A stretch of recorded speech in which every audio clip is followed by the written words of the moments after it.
Social media पर जैन समाज के सबसे लोकप्रिय जैन न्यूज चैनल जन जन की आवाज आपके पास सादर जय हिंद था। आज बहुत गजब की बात कर रहे हैं आपके साथ। थम पढ़ के एक कौतूहल मन में हो गया है, पर आपको ले आए हम राजस्थान में पहुंच गए हैं, दिल्ली से अलवर के अंदर, और यह है सरिस्का टाइगर रिजर्व। जी हाँ, दूर दूर से यहाँ पर आपकी तरह टाइगर देखने बहुत लोग आते हैं। ये टाइगर देखते हैं, हजारों रुपए खर्च करते हैं, पर इसके बाद क्या कभी इस सड़क के पहाड़ के पार कोई गया है? शायद नहीं। आज हम उस पहाड़ के पार देख जाते हैं और फिर देखते हैं क्या है खास वहां रहस्यमयी, उसके बारे में बात करेंगे जिसको पढ़कर आप चौंक गए हैं, कौतूहल है। चलिए बढ़ते हैं आगे यहाँ से। बस इसी पगडंडियों से कच्चे पक्के कैसे भी रास्ते क्रॉस करते करते कहते हैं केवल इस पर बाइक जा सकती है, कोई बड़ा वाहन नहीं जाता। उस तरह से कच्चे रास्ते से गुजरते हो, कहते हैं बारिश में जाना भी बहुत मुश्किल हो जाता है। दोनों तरफ फसल के बीच में गुजरते हुए पहुंचते हैं 1, 2, 10, 12, 14, 15 किलोमीटर चलने के बाद हम उस जगह पहुंच पाते हैं जहां की उस रहस्य का खुलासा करना है। दूर दूर तक कोई नहीं दिखता, खंडहर वीरान के बीच में से जैसे कोई केवल पक्षी दिखता है, आदमी का बच्चा नहीं दिखता। वैसे ये सही पुरातत्व विभाग के अंदर है, पर यहाँ दूर दूर तक नजरों में कोई नहीं दिख रहा। बस इसी तरह से तहस नहस किया हुआ, ध्वस्त किया हुआ, खंडित किया हुआ, क्षतिग्रस्त किया हुआ, यह आप देख रहे हैं चारों तरफ जैसे एक खंडहर विचान जगह आ गए हैं।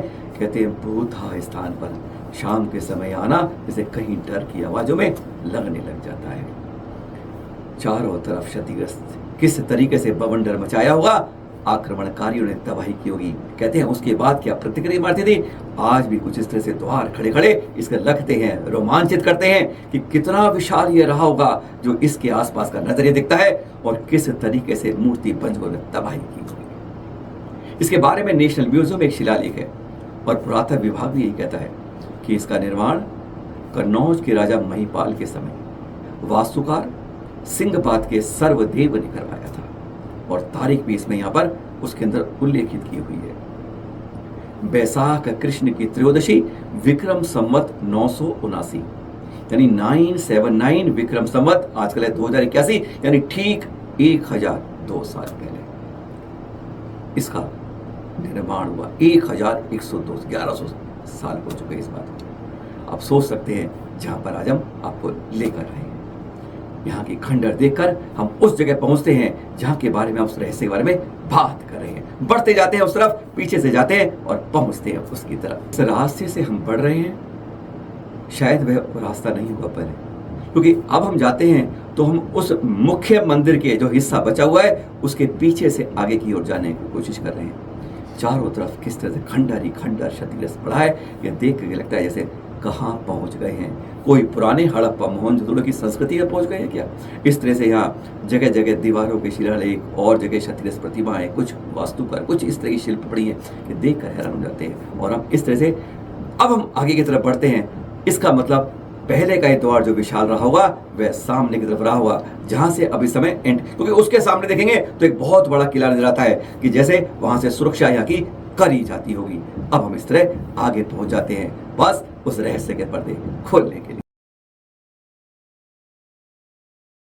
और यही है वह, जी हाँ, दिगंबर जैन तीर्थ 1000 साल पहले जरूर रहा होगा।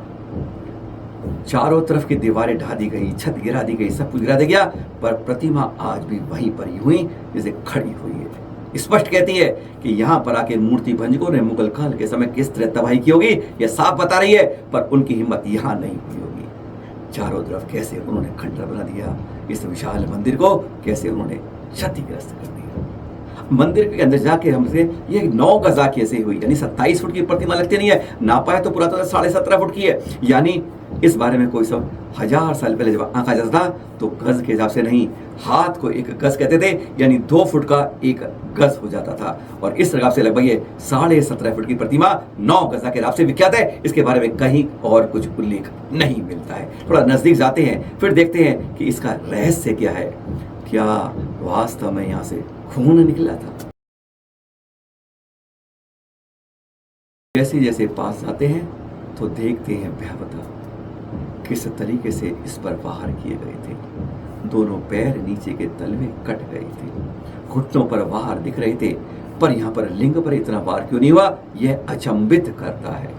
दोनों पैर हाथ के अंदर, हाथ इस तरह नष्ट किए गए, बाएं दाएं दोनों की यक्षिणियों को किस तरह तबाह किया है, सर को काटा गया है, ये साफ दिखता है। और सबसे ऊपर जब पहुंचते हैं तो सबसे बड़ी हैरानी होती है जब बाईं तरफ के स्तन को काटा हुआ है।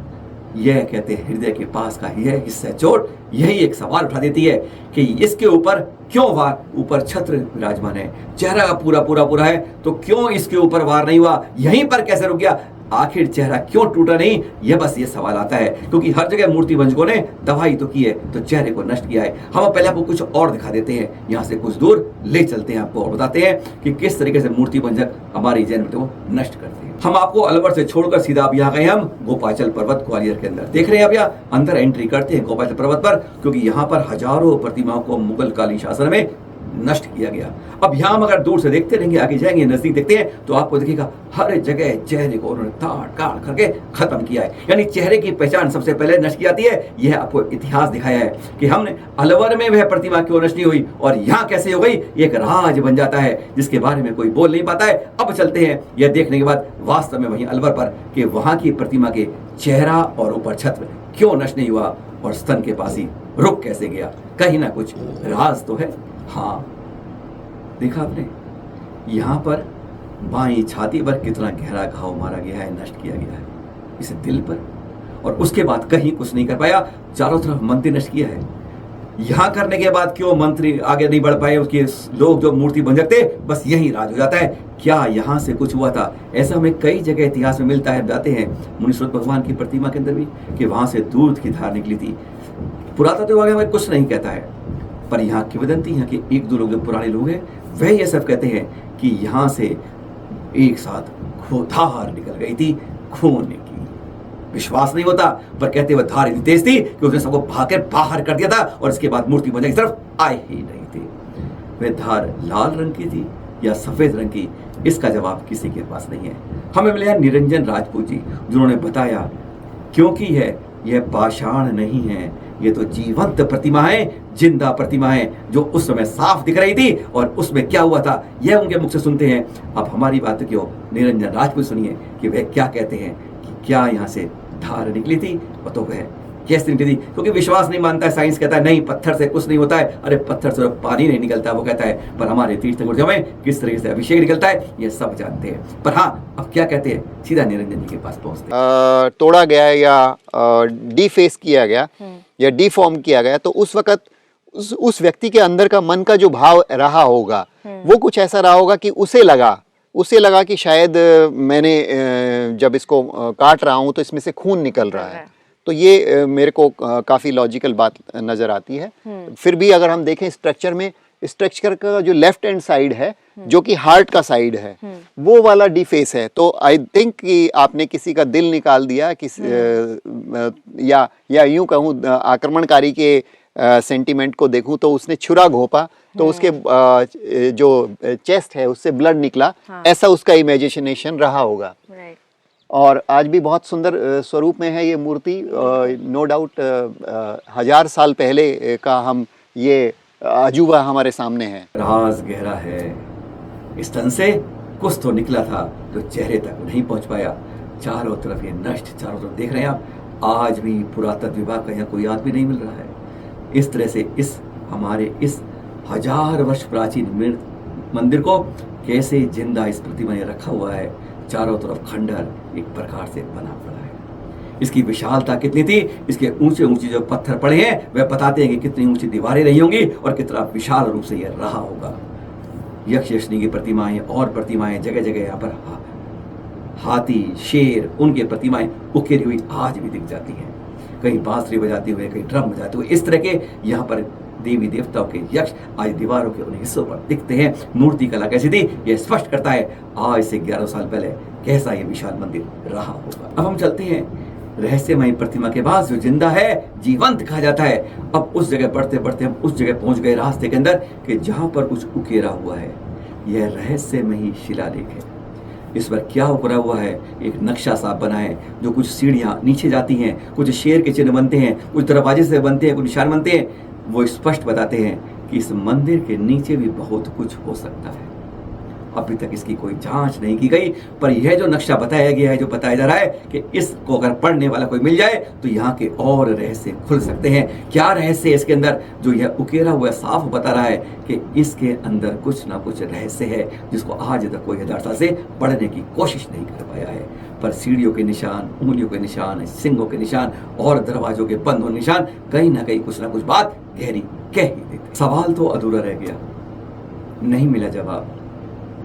रहस्यमयी प्रतिमा जो वास्तव में जीवंत प्रतिमा कही जाती है, संस्कार होने के बाद, सूर्य मंत्र के बाद, यह शांतिनाथ जी की प्रतिमा 16वें तीर्थंकर जो है हमारे 12वें कामदेव, पंचम चक्रवर्ती, किस तरह से प्रतिमा जीवंत रही होगी, कैसे उसने मूर्ति को पकाया होगा और क्या वह शिलालेख कहता है, यह अभी तक सवाल को जवाब नहीं मिल पाया। मुड़ चले वापसी की ओर, लेकिन सवाल अधूरे थे।